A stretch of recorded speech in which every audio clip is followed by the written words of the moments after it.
বাংলাদেশে অশান্তি অব্যাহত। শুক্রবারও দেশের বিভিন্ন জায়গায় সংঘর্ষের খবর পাওয়া গেছে। মৃত্যু হয়েছে এক পুলিশ কর্মী সহ কয়েকজনের। জামাতের পর এবার হরতালের ডাক বিএনপির। জামাত শীর্ষ নেতা দেলোয়ার হোসেন সাঈদীর ফাঁসির নির্দেশ করে শুক্রবার উত্তপ্ত বাংলাদেশ। পুলিশ জনতা ও জামাত শিবিরের সংঘর্ষে মৃতের সংখ্যা 50-এর কাছাকাছি। বাংলাদেশের উত্তর গাইবান্ধায় সংঘর্ষে মৃত্যু হয়েছে এক আওয়ামী লীগ সমর্থকের। এছাড়াও দেশের বিভিন্ন জায়গায় সংঘর্ষে আরও দুজনের মৃত্যু হয়েছে। এদিন সকালে মৃত্যু হয়েছে বৃহস্পতিবারের সংঘর্ষে আহত এক পুলিশ কর্মীর। সন্দেহজনকভাবে ঘোরাঘুরি করার অভিযোগে 3 জনকে গ্রেফতার করেছে পুলিশ। অশান্তি রুখতে যেকোনো পরিস্থিতির জন্য তৈরি থাকতে বলা হয়েছে আধা সেনাকে। ইতিমধ্যে উত্তেজনাপ্রবণ 6টি জেলার 12টি এলাকায় 144 ধারা জারি করা হয়েছে।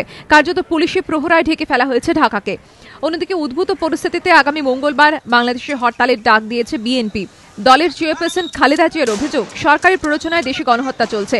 এর আগে জামাতের তরফে রবি ও সোমবার সারা দেশে 48 ঘন্টার হরতালের ডাক দেওয়া হয়েছে। এবিপি আনন্দ।